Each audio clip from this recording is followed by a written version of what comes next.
So nianze tu Good evening, everyone. Uh, Welcome. Thanks for joining us tonight.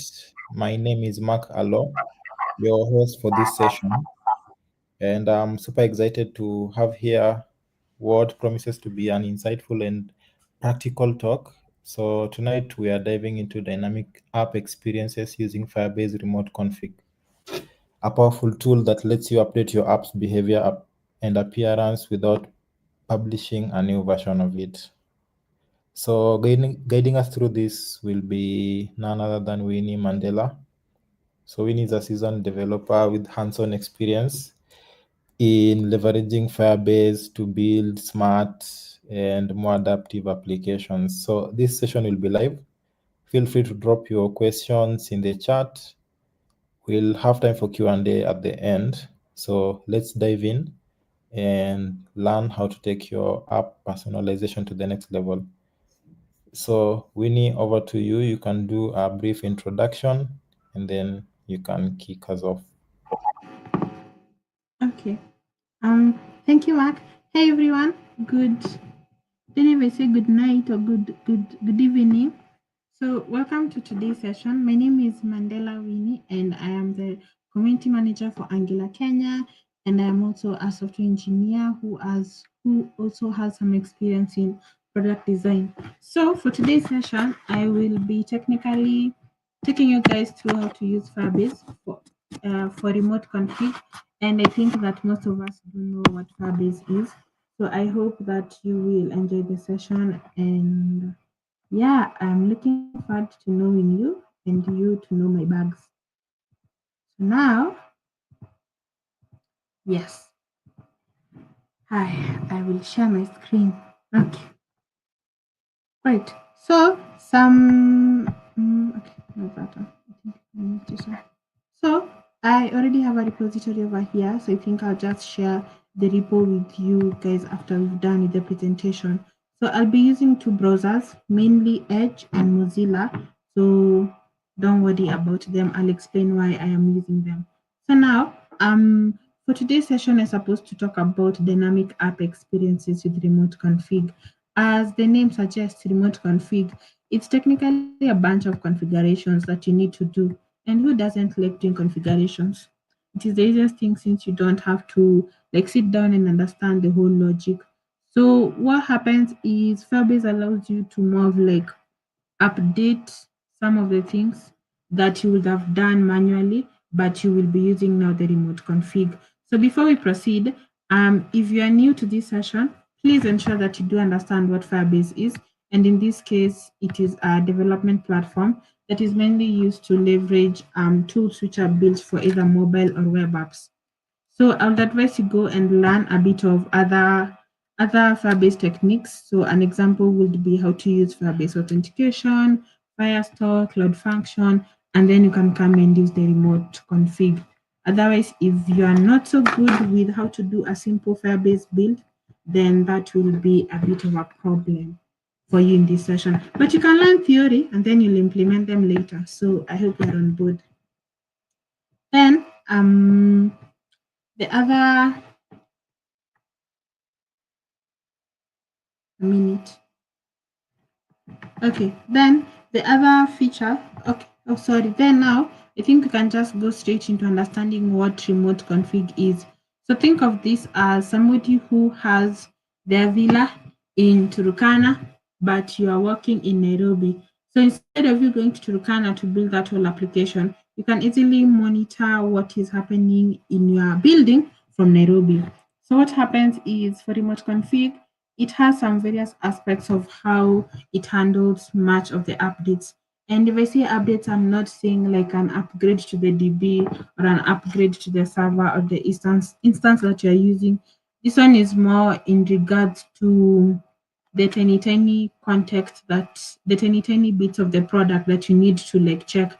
An example might be, let's say you have an application that has a welcome banner and you want that when a user joins the application in November, you can tell them Black Friday November. If a user joins the application in February, you can tell them Happy Valentine's for those who have their loved ones. So instead of you coming and doing that manually, you can use the remote config whereby you set up parameters and conditions to check that, of which we'll do that later. So technically, this is how the remote config works. This is according to the Firebase documentation, whereby you have your app and then you have the remote config server. So for the remote config, it has two approaches. You can either use it from a client perspective or you can use it from the server side. If I say client perspective, I am referring to, like in this case, this is a simple to do application. So this is my client, okay? But if it's from the server side, in this case, we are assuming that you are a backend developer and you are leveraging some of Firebase functionalities on your code. So technically what happens is we have your app. What your app does, it fetches information from the remote config server. So this side for the remote config server is where Firebase is, and this one is you, the user. After it fetches, what happens is the server will return a response, and this one, it depends on what you have done. So in this case, let's assume that we want only users who are within Kenya to be able to add a to-do item. So it will come, fetch, and be like, oh, hi, hello, am I in Kenya? Then the server will reply, yes, you're in Kenya, and then it will proceed. However, since this thing needs to be kept real time, you can set up a real-time listener connection whereby what it happens is the server will always wait to see if there is anything that has changed and then it's going to update it. So for this one, you'll find this photograph on the Firebase documentation and you can read more about it. But for now, the question you might be asking yourself is, what happens if you don't have bundles? I think I'll explain that later. So to give you a much better context of the use cases, an example might be this one, it will be testing. And I think I will have to go to the documentation for Firebase here, where they have sample case studies of products which are using that feature. So mainly A/B testing is whereby you are more of asking yourself, is a user using a specific feature? So let me give an example. If I come here to my console, to this console here, which is the Firebase Kenya project, you see there's this option of ask Gemini how to get started with Firestore. You see? So if I was a PM, or let me say if I was a developer or I was like a tech lead, I would like to know in this whole UI over here, is this feature being used? So the aspect of us checking how many times, how many percentage of users have used Gemini, that is what is called A/B testing. Another scenario can be you only want users who have like, let's say more than 4 projects within their console. How you only want users who have more than 4 projects in your console to only access this. So this one you'll also term that as A/B testing. So to summarize, A/B testing is more of like you are rolling out different features, but they're not huge features, but for a targeted group. And the essence is for you to find out like, are they being used or are they not? Most people who use A/B testing, I can say they're gaming companies. So like in this case here, this one here, Ahoy Games. So according to what has been written here, I have not read it, but you can read it. They mainly use A to B testing mainly to roll out new functionalities within the application. And then there are a couple of here, like this one here, Hotstar. India's largest entertainment app uses A/B testing to test different onboarding user experiences or increase user watch time. So according to this, I can't see anyone that is African. So if you're a startup, and you're using remote config, feel free to come and submit your story to Firebase Kenya, and then we can add you as well to our case study. So the other concept I can say is this personalized UX, whereby you more of like customize the language. I think I'll give an example by a site here that is called how do I say? Let's try TrueHost. TrueHost. Let's give an example of TrueHost. I know we buy domains here. So if you come here to TrueHost, it usually alerts you and tells you that, oh, you're not in Kenya. It will be good if you use, oh, it's not coming today. Oh, here it is. Visiting from Kenya, please visit our Kenya site for a better experience. So this one is an example of doing personalized UX using a remote config. I'm not saying they're using remote config. I'm giving examples of how you can see you can use it. So in this case, you will just go and set up the config that we'll see later and specify that if you are in Kenya, we would like you to see this alert. If you are in America, we would like you to see something different. I think another example that I can give there is Adobe. Hey, Adobe. I don't know if it's Adobe or Adobe. It depends with their primary teacher. So it's going to take time. Yeah, I think so. If I am here and you start scrolling, I don't know if it's going to show up, but in most cases, it usually tells you that you are trying to access something that is from America, but you are in Africa. Okay. So that's an example of using personalized UX where you just tell people, we have noticed that you are not from our market. However, we allow you to use the product. So you can do A, B, C, D, and E. Then this one is phased feature rollout. I think this one is much more understandable to people who are doing startups or mainly people who are doing huge products and they need some feature to be tested. I don't think I can explain that. This one is experiment app behavior. This one is more in tune with A/B testing. And then for this one, this is feature flag, whereby in most cases, what happens is most of our development is either we have different architectures that we use. So we are assuming in this case you're using model driven, whereby you have some modules. Let's say you have subscription, you have a let me use this one, a to-do list. You have authentication and you have creation of to-do of tasks, correct?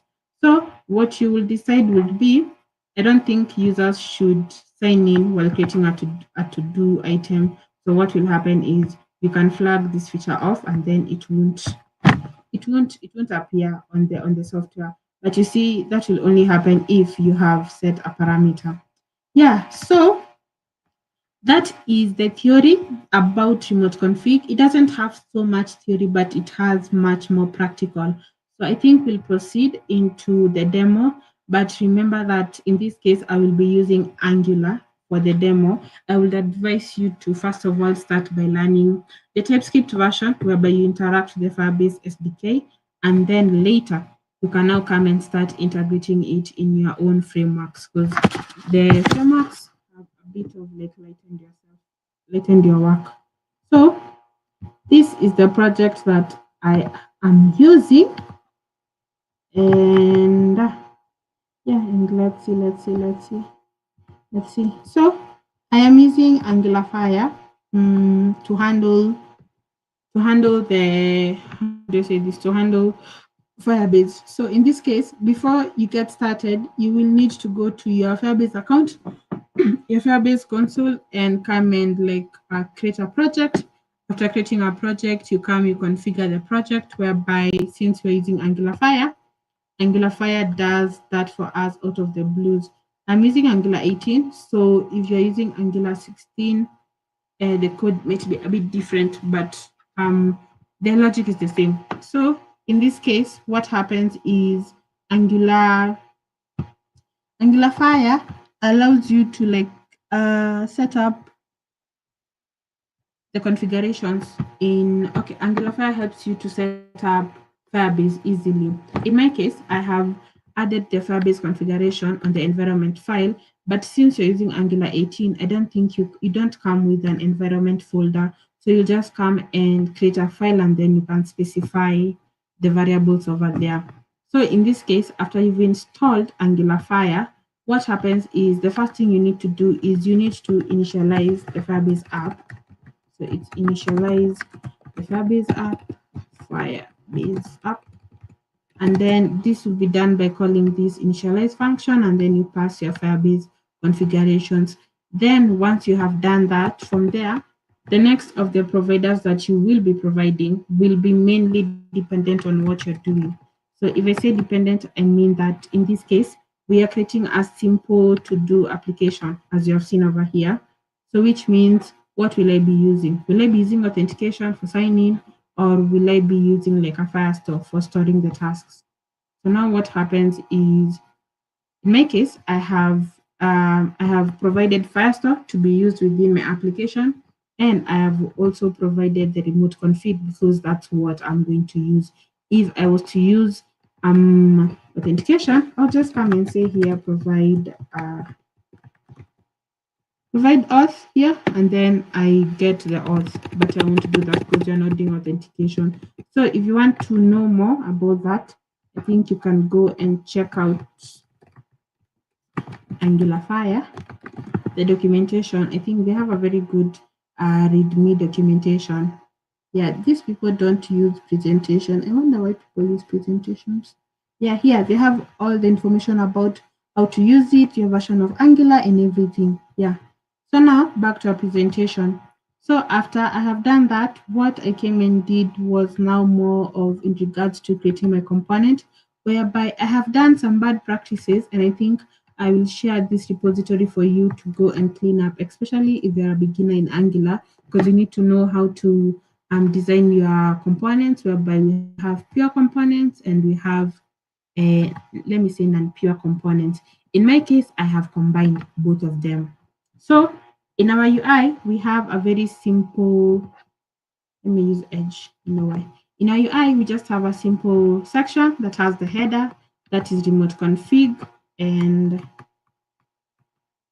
okay, yeah, that is the remote config to do the name of the application, and then it has a button that shows sign in. It's not doing any sign in actually, but then we have a form here where you basically just add a task,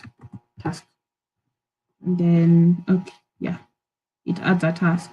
So if you refresh the page, we should be able to see one task over here. Okay, now back to the code. So what's happening is this is the header that you can see. Let me zoom in because I don't think you people are seeing my code. Hi, Mark. Can you see my screen? My code. Yes, yes. Your code is on. Okay. Okay. So, if you can see here, this will be the header. So I think I can do start of header. Then I take this and I come here. This will be end of header, and then this one will be start of to do's.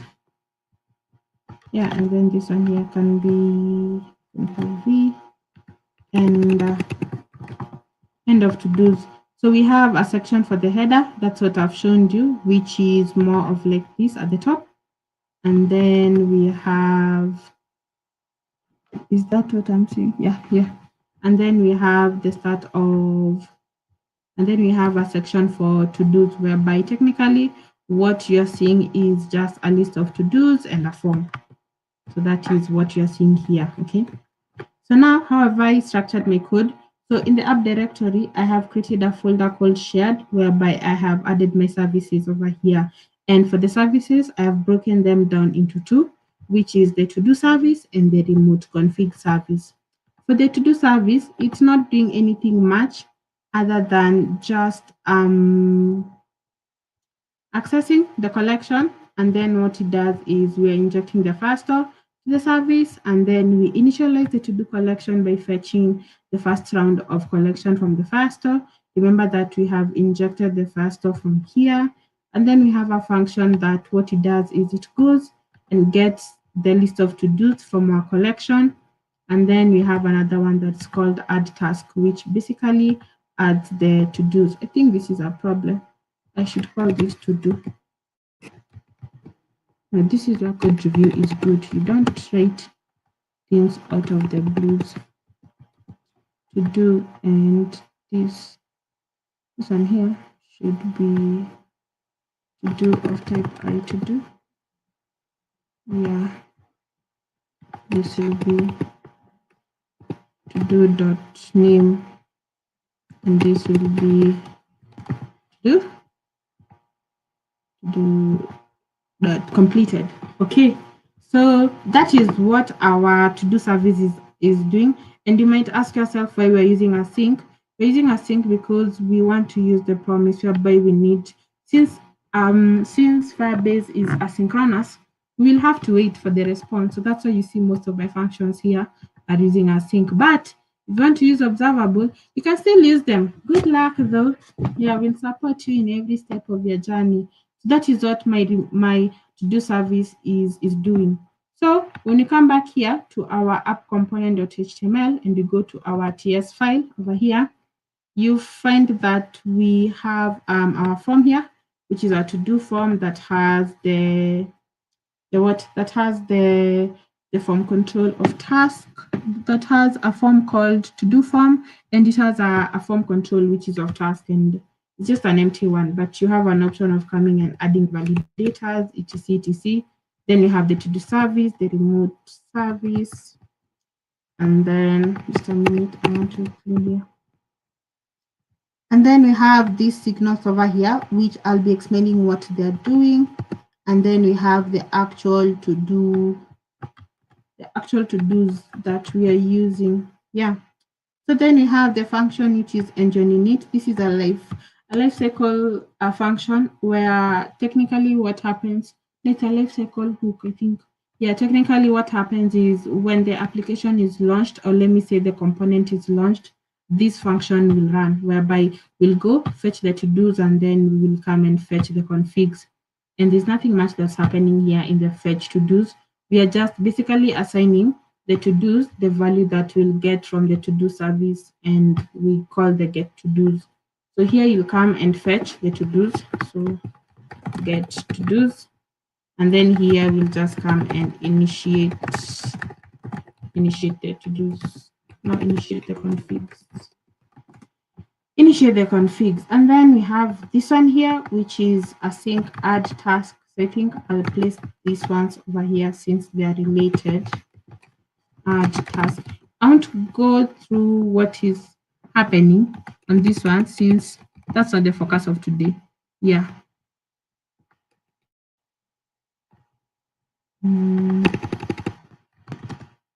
Yeah, that should be name. And then type name string completed boolean is not assignable to. Oh, you need that. Just a minute, I sort out something over here. I forgot to make this optional. Yeah, then this is a simple function for adding a to do. Add to do. Let me just rename them to make them much more descriptive. Don't be like me. Oh, okay. Show add to do. Don't be like me when you grow up. Show add to do set. Okay, yeah. So these are the functions which are basically doing what we shall be using for today. And I'll just come here and change this to Control F and component.ts. I'll copy this and I'll paste this here and I'll go here and I can replace it. Yeah, and so we add to do. Yeah, so technically that is what is happening. So if I come here and I decide that I am going to solve bugs and I click enter, it should tell me success, and then I should refresh the page. So I am not fetching the data in terms of like in real time. So we are not using a snapshot. Technically what we are doing is we are using the manual way, whereby you add data and then you need to refresh the page. So I want to be doing the automatic one, that is using the snapshot one. So that is an assignment for you. A teacher cannot solve all your problems. Why? Yeah. So this is what we'll be using. So now let's start our remote config class. Yeah, that was a brief introduction. So now back to what we're doing. So now how do you get started using a remote config? So what happens is you will come over here. You have various ways of accessing remote configs. The first one is either using the console, which is this, or you can do it programmatically.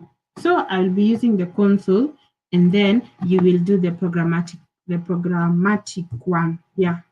So what happens is when you come to your application over here, I don't think you will see the remote config because you see for here, you might find actually even Firebase is using the remote config itself, whereby it checks which is the latest function, which is the latest feature have I used in this application. So it will attach them here to project shortcuts. But for you, since it's your first time, you'll come over here to build and then you'll scroll down. That's not to build. I think it's in, is it run? Yeah, you'll come here to run and then you'll come scroll down and get remote config. So when you select remote config, it will bring there. I think we should do a demo. Maybe we try dynamic links. Yes, you see, when I click dynamic links, it brings it there. And you can even arrange them. Oh, that's interesting. Can I close them? Yeah.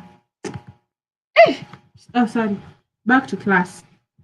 Yeah, ADHD is a problem. So now, when you come and select remote config, in my case, I have created a couple of config options.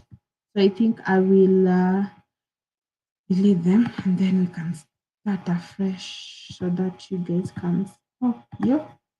Delete, delete.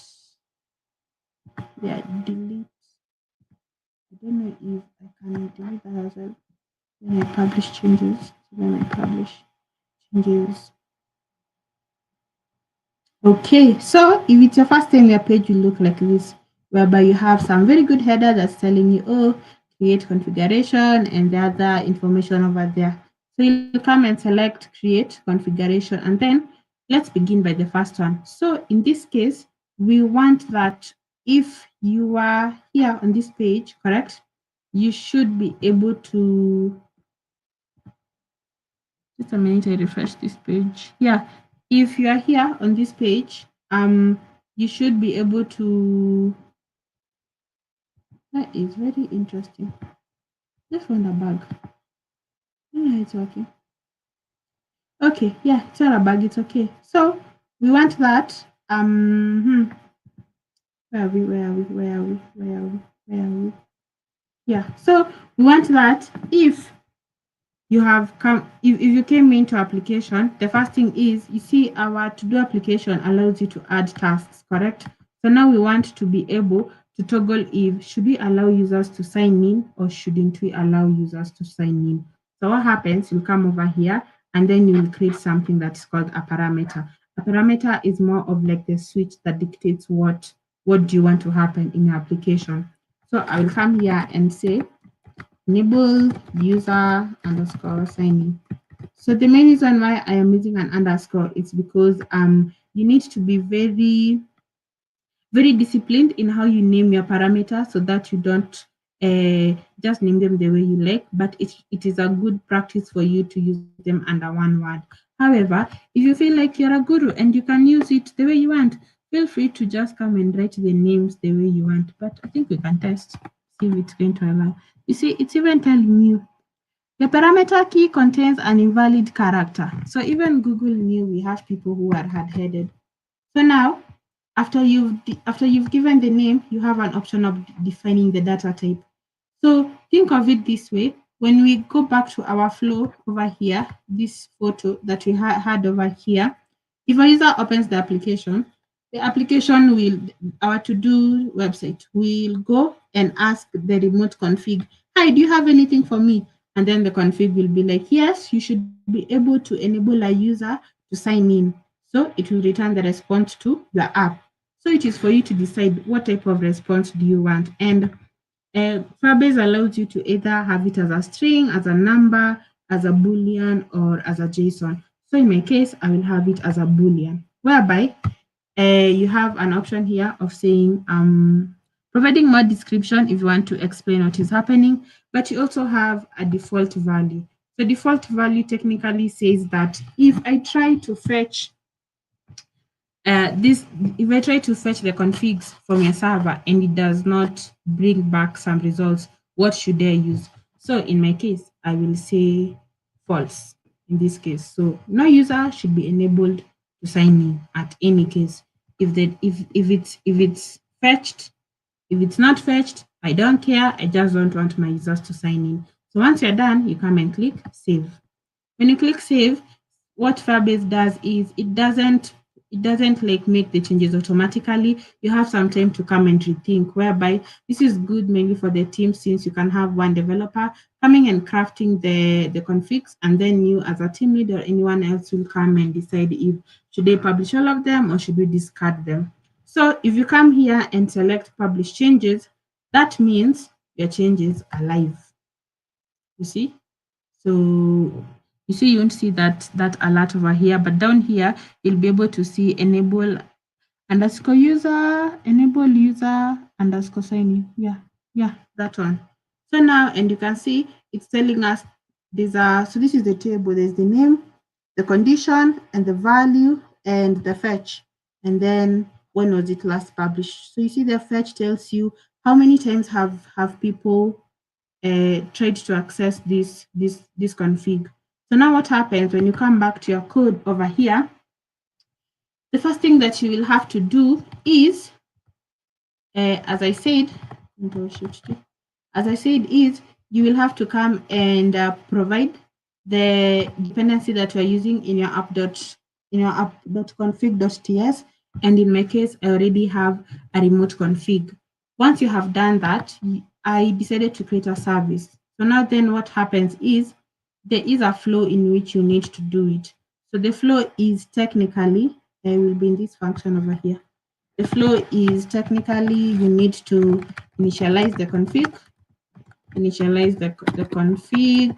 and then you come and fetch the configs, and then you come and now do you as a developer, okay, as a developer. So in this case, as you can see for me, this is what is happening here. So what I did was I came and initialized the configs over here, whereby I said the remote config service dot initialize the remote config. So how do you initialize a remote config? Technically, there's some inbuilt functions that comes in if you are using the Firebase remote config. And the first one is called fetch and activate.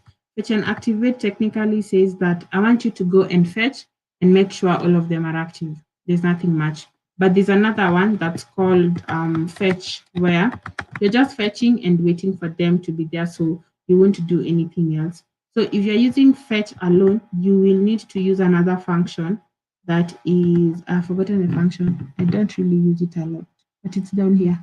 This one.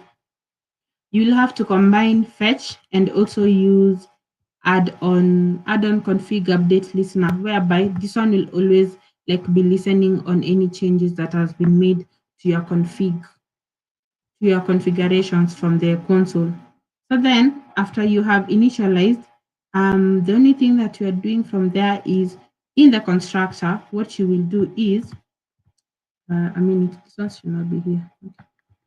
So what you will be doing in the constructor is you will be reassigning the value of your instance of the remote config, whereby you will say get remote config, and this remote config will get the configurations of your application. So for this .app, I think this one is more of like an instance of your Firebase application.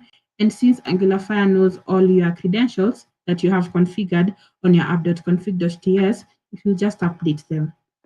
So now, once you have done this, and then you came and you initialized your remote config, what happens is you come back here to your app.component.ts. After you've initialized your config, you come now and like now fetch the config that you want, the specific one that you want.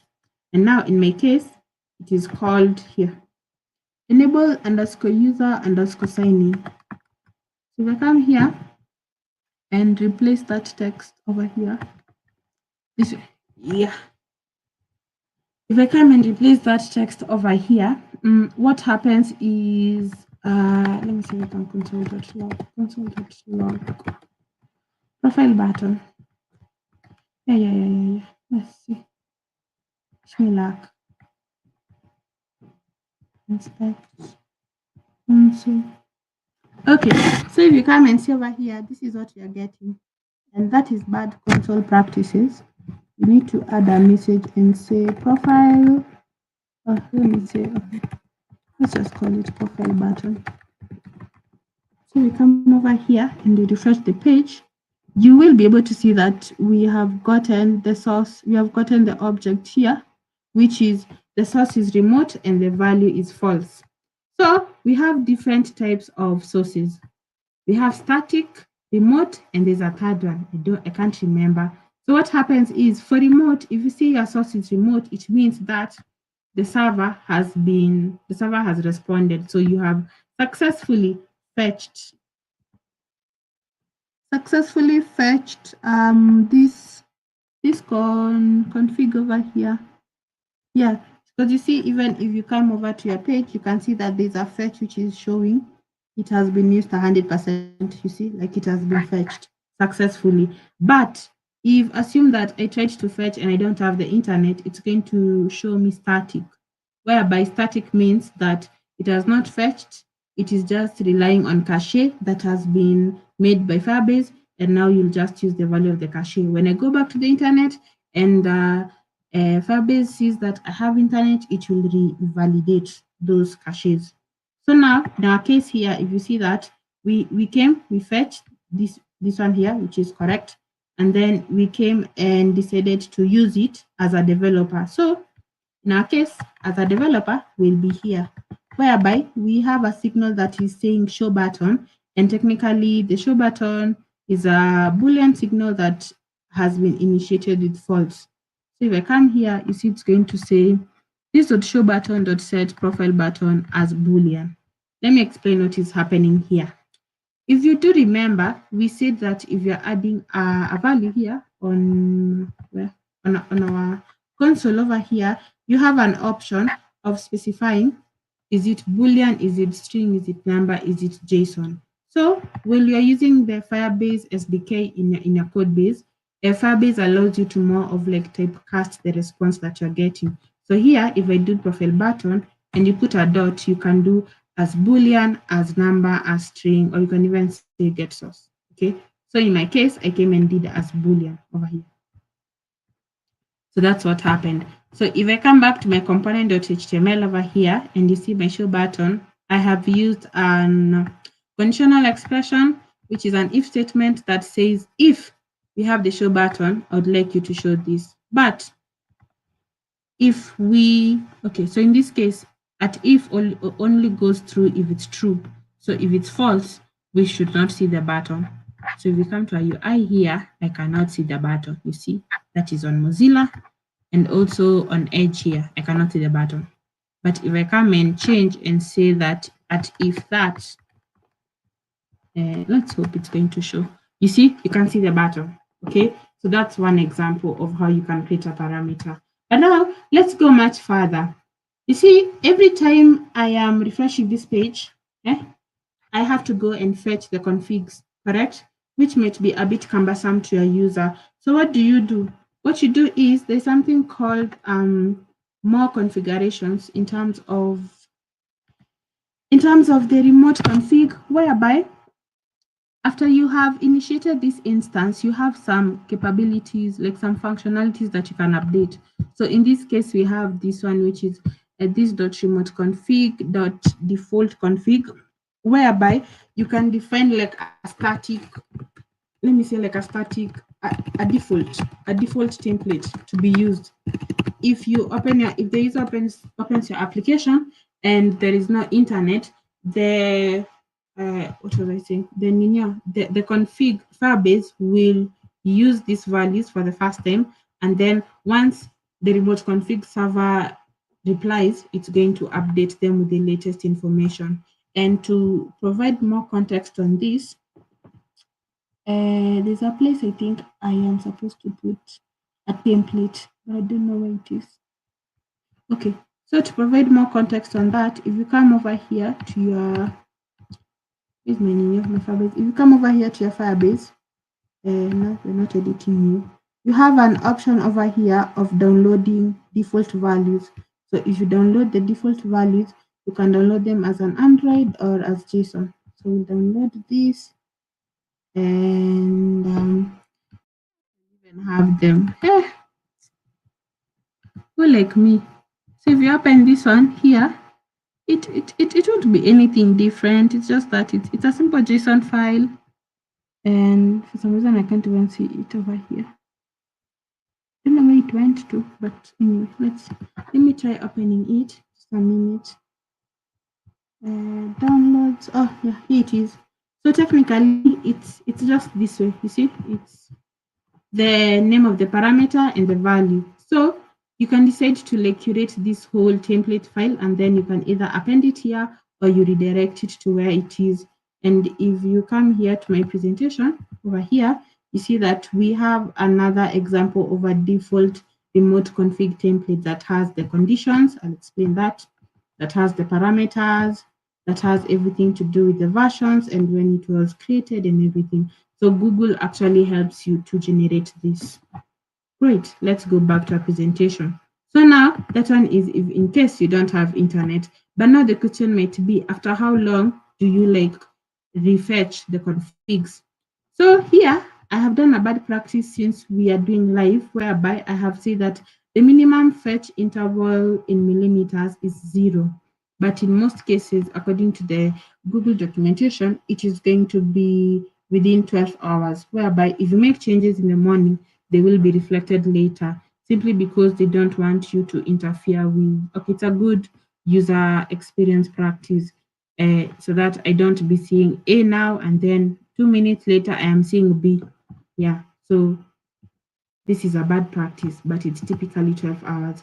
So you have all this functionality to more of like configure the remote config instance to fit your needs.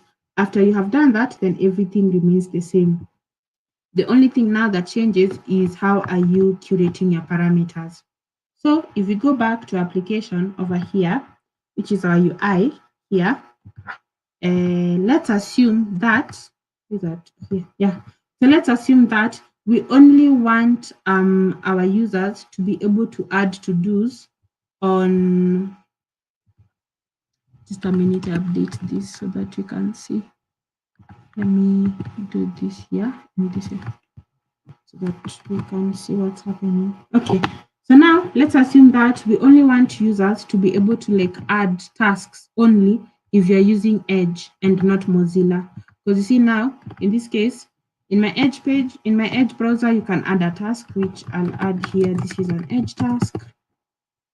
And then yes. And then I refresh the page, and you can see it here. And if I come this side and I add Mozilla task, yes, and then we refresh the page, and once we refresh the page, you can see we have Mozilla task, Edge task, solve bugs, and the task. Okay, so now we want that only people who are using Edge to be able to add tasks. What do you do? So you'll come back here and we'll have a new concept. We have talked about parameters, but when you come over here, you have a tab that has something called conditions. Conditions are more of like much detailed, let me say like much more intricate checks that you need to do. So if you come and select add condition, they are grouped like in terms of colors, basically for you. I don't know why they have colors. I did not research on that one, but you can research. But I think it's just for you to be able to identify what is happening. Whereby if you're defining a new condition, you provide the name. So in this case, we can say use what is here. Use Firefox. Okay, let's add use Edge. So in this case, we can say use Edge. Then you define the color, and then you select it applies to what. So you have an option of saying it applies to the app, it applies to the platform, the language, the country, or the region. So in my case, I will say it applies to the platform. And then for the platform, I can specify, do I want iOS, Android, or web? So I will specify web. And for web, I can go much further and I say add. And when I add, I can come and say now, I want to go based on the browser or based on the operating system. It depends with you. And I can come and say, I only want a user to be able to use Edge over here, correct? And the version number should be, I don't know the Edge versions. I'm a Mozilla person. Yeah, okay, I think they have 100. We are good. So we'll have 100. So which means it's more of like I want that if users are using Mozilla or Chrome, don't add don't add any task. But if you're using Edge and your Edge needs to be greater than 100, like version 100, then you can add. So I click OK, and then I come and say create condition. So by default, by as usual, you need to come and click publish changes, and then you select publish changes. Yeah, and then it is published. So now what happens is you come back here to your parameters, and then you can, let's add a new one. Let's add a new parameter, which will be add underscore to do, correct? And let me say add underscore new underscore to do. And in this case, I will say I want it to be a Boolean. I won't provide a description, but I will come and add new, whereby I will add a new conditional value. And this conditional value, I will say use edge. Okay. So now what happens here, this is the tricky part. This is where math will fail you. We have the value that is here. If I can come and say true. I don't know if I am the problem. Okay. So we have the value for the condition and we have the default value. Let me explain. This UI is telling you if you can if we have this parameter add underscore new underscore to do, if I come and I don't check this condition, what should I return by default? So in our case, we should say you return false because we don't want any user to be able to add a to do. You should only be able to like see the list of to dos. But if you are using an Edge browser, then you can change the value to true. Okay. Don't be confused and you come and write true here. If you write true, then don't know what you're doing because you're just telling the config that even if you have an Edge browser or you don't, by default, you can just add a to do item. But if you come and say here, let the default value be false, it means this value can only be changed if this condition over here is met. Okay. And then you click and you click save. So after you click save, obviously you have to come and publish changes. As usual, publish changes. Then we'll have to come here and again by default do what we do best, whereby you come over here and then you go to your app.com component.ts and then you come and get. So in this case, in my case, I called it let is edge. Okay, yeah. Let me say let is browser edge. Let's say is browser valid.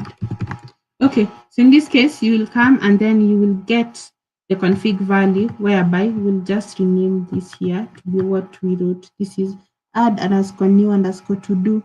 So if we come over here and console.log is browser is written like that. Oh, is browser valid over here, and we say browser state, and we save this. If we come over here to Mozilla, we should see false. Yeah, it's here. You see, is browser state. It has gotten it successfully since the source is remote, and the value over here is false. But if we go to Edge, we are expecting to see it to be true. I'm not expecting it to see it as false. If we see it as false, then we have a problem. Okay, let me just take this.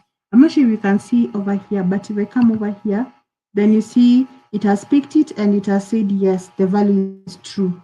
So now what will happen is you will come back to your UI over here in your app.component. Now you'll come over here and update this value, this show add to do to be is browser valid, and you'll get the value as a boolean. And then you come back to your UI over here and then we'll undo what I had written previously here, whereby we're just saying if short to do is, if show add to do is true, then you can show this part of the form. If it's not true, then you cannot be able to add any to do. So what you're expecting is in Mozilla, I won't see the icon for, I won't see the form for adding a to do. But when I come to Edge, I should be able to see that. So this will be close dev tool. So if I come adding from Edge, and I save that and I refresh this page, it's there. So if I come here to Mozilla, I should be able to see that, but I cannot add to any other to do. I can just see. You see? Yeah. So you can go a step further and decide that what you'll do is you'll simply put an if statement here whereby let's say this whole one here. You can come and say like now what you will do is you will put more of like don't say an if statement, like you'll put that text of we are checking your browser. Yeah. So that is what you can be able to do with remote config. And I don't think I'll go much further. But now I'll just continue. So we have learned about parameters and conditions. That is mainly what you will be interacting with, and you can have as many parameters as you want and also as many conditions as you want. But now the question comes in with how do you manage them? Since I'm sure one application won't have like this one over here. About the first page. A minute. I'm seeing 0% here. I don't know why. Oh, hey, you see? So you see, like here we are being told for use edge, it's 60% success. And then for the default value, it's only 40% who have used it. So now the other question might be if we add like, let's say like around 10 parameters, how do you manage them? That's why we have something called a group, whereby you can come and create this and say this will be crude to-dos. Let me say crude functionalities. And then you click save. Then after clicking save, you can come and pick this if I'm not wrong. And let me see. Okay. I'm not sure if you can take this. Let's publish, we see, publish changes. Publish changes. I'm not sure if you can pick this. Oh yeah, you can pick it and move it to a group. So you'll move this to crude functionality, and then you can come also and add another new group in this case. And let's say you can say authentication, and click save. And then you can come and select this and also move to authentication and click move. And then you come and publish changes. Yeah. So once you've published the changes, you will be able to see them grouped here, whereby you can see how many parameters you have in each. And this is much easier now for you to work with your parameters instead of having them all over. You can do the same as well when it comes to conditions, whereby you can come here and group and say this is, let me say browser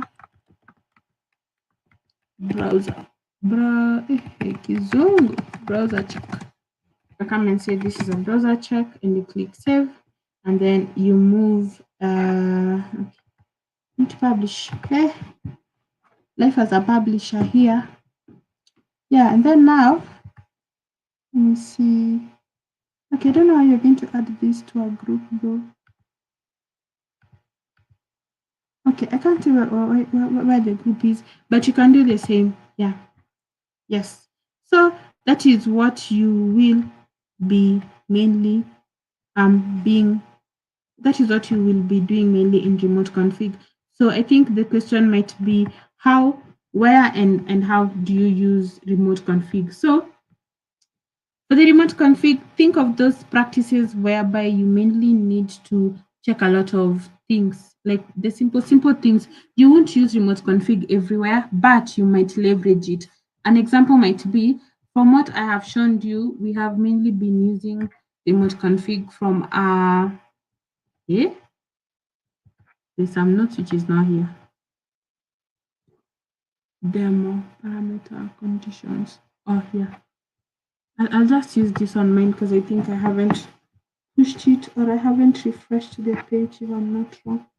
So from what I have shown you so far, the only thing that we have done is we have been mainly updating the remote configs from the UI perspective. And you might be asking yourself, do I really need to come and spend time over here? clicking all these buttons. No, there are other ways in which you can update the config, and whereby this is through the programmatic one, and then we have now the other ways. So since I mentioned earlier, remote config allows both client and server. And if you come over here, there's an option of filtering client and server. See? And then you get to see what's happening. So in my case, I don't have a server. What I do have is a client. So now you have an option of using the remote config API, and I think there's a documentation on the Firebase documentation that you can use.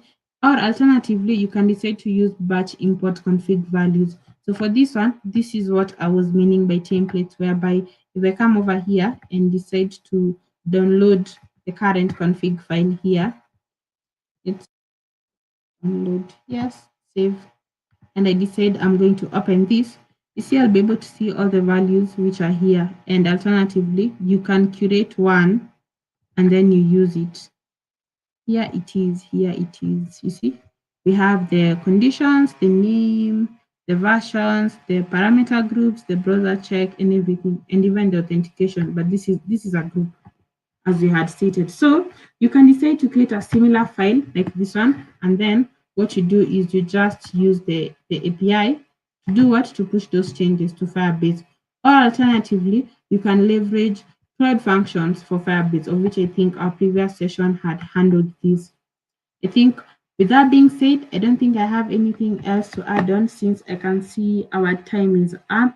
But technically, that is what remote config can help you do. Yeah, so I think I'll give the session back to Mark, and then you can proceed from there. There are a couple of challenges here. You can try and see how you might do with it. But good luck in your remote config journey. Yeah, that's all from me. Back to you, Mark. Okay, so thank you so much, Mandela, for that session. It was a long one, but it's packed with so much value. So we only had, I think, one comment, and from Rick was asking if it was React or Angular. So this one was Angular. So huge thanks. Of course, big thanks to all of the people who joined us live as well, and made this an interactive session. So if you find value in today's talk, of course, like the video and sub to the channel. Let's keep the conversation going. So we have WhatsApp, we have Discord. So we'll share the links on the description. So once again, huge thanks to Mandela, Winnie, and until next time, keep learning, take care, and good night, everyone.